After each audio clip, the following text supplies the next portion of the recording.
And you're only creating more division by deplatforming and censoring. That's it. How far is this going to go and how long is this going to last? Because we all see it. We all see what happens when you talk about a certain group. And it's like, I think going forward from this, what can happen is one, Kanye is free from all his contracts and he still has a lot of support from the fan base. So he finally has the leverage to, and even way more money than before, to build his own things and sell it that way and make a bigger profit, I guess. But another topic that can be changed is the whole music industry and this whole industry as a whole. Like that can be a topic now. We can move on from what he said and focus on why he said it and see what is he talking about? Because now I even have my mom texting me a bunch of articles and stuff like, what is this? Or what's this? She's asking me a lot of questions. He's opened it up. I feel like a lot of Jewish people say he's opened the floor up for a lot of anti-Semitism and people not liking Jews. I feel like he's opened the door up for people to ask questions. And asking questions does not mean I hate a Jewish person. Asking questions just means I'm asking a question. Well, here's the thing, and this is going to be my one line from here is going to get pulled out, and it's going to be called, I'm going to call all kinds of things, but I believe this: criticism isn't racism, and criticism is not anti-Semitism. That shouldn't be controversial. That's not controversial. It doesn't have anything to do with your religion. If somebody tried to herd you guys up or some shit like they did in Nazi Germany, I'd be fighting it on your side. You see what I'm saying? Mm-hmm. It's like, yes. It's like I take up arms for you. You know what I'm saying? In that whole situation, I'm not gonna get like, this isn't, we don't live in that. I think we need to also understand it's not the 1930s. I get that there's, again, trauma there, but lots of communities have trauma, and that isn't an excuse to like, and it's so weird when you get this place where it's like, no one can say anything, right? Everybody's scared to say something. Anomaly said, it's like throwing water on a witch. It's just, it's just like, no matter what happens. Well, I keep coming back to Ben Shapiro, but he's such a good, like Ben has some qualities that I really like. Like he's incredibly objective to the point of like his legal analysis is really good, but anything that has to do with like real people living normal lives, like he just is so out of touch with that because that's not how he lives his life. He's not familiar with like humaning, like being a person.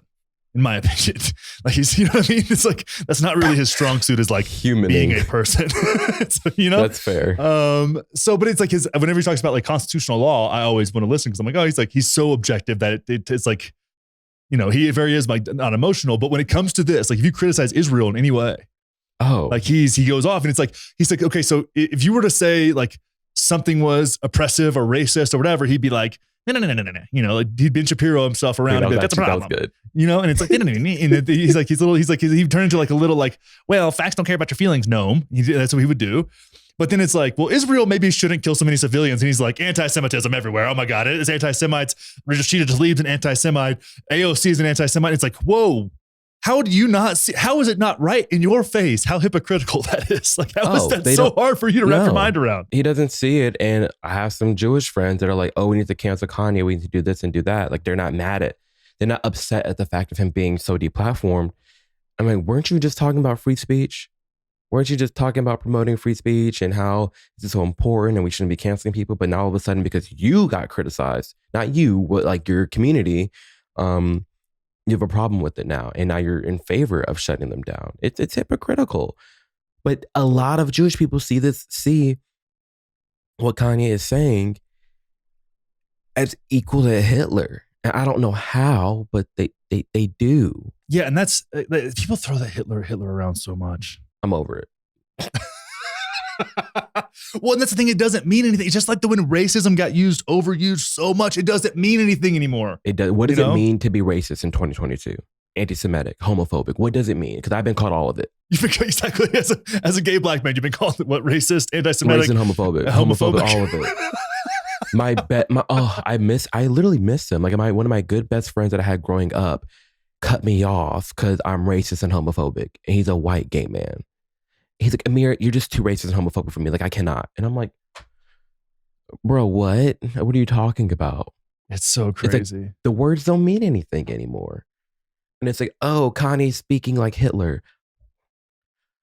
I don't think there's a video of Hitler saying he's jealous of Jews.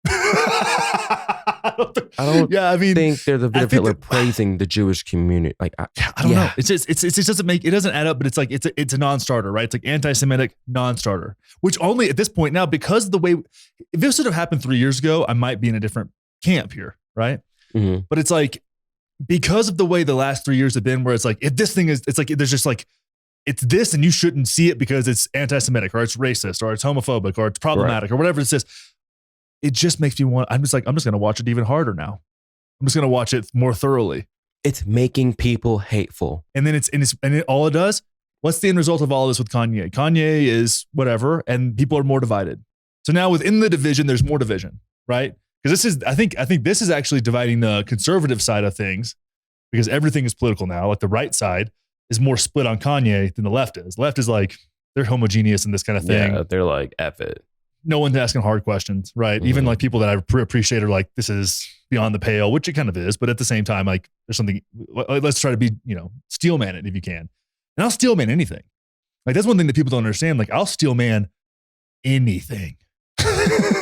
Like it just for as a thought experiment, because to me, that's what critical thinking is. Can you go and make a case for all kinds of crazy shit? You have to be a critical thinker, and you have to ask questions, and you have to dig deep. Like you have to dig deep and truly fight to understand something. And you can't do that if you're censoring someone. You can't do that if someone's completely blocked out. And you have, I feel like there may be more, but right now I'm gonna stick with two groups of people. You have a Kanye or an Alex Jones who gets deplatformed. You have the people that are like, oh, I don't need to look at anything. He's right. I'm just fighting for Kanye. You know, the people who are really analyzing the situation or analyzing the Alex Jones situation. Why did they get canceled? What did they say? Who did he mean by this? Or what did they mean by saying this? You have the people who are going to research it and dig deep. Any other people that are going to blindly follow them and then go even further down the rabbit hole and divided and not understand what's actually going on. And you're only creating more division by deplatforming and censoring. That's it. Like that's truly it. It's all it is, and it's media manipulation. It's a control tactic. It really is. He's looking at the attention of where media is going, but everyone's too focused on what exactly he's saying. And what he's saying does have weight. He is a big influential person. But at the end of the day, I hope what people take from this is that they're able to take away the bigger picture of what he was trying to say and take the time to dissect everything. For as long as I can remember, I've wanted to be on the CIA watch list. I'm close. I'm getting there. But what we need to really solidify our place on a CIA watch list is more subscribers to this YouTube channel. So if you're into that kind of thing, make sure to subscribe. Make sure to hit the thumbs up button. Leave a comment. Let's get more views on this. I really want my phones to be tapped. I want to be treated like Julian Assange. And the only way we're going to get there is if you subscribe.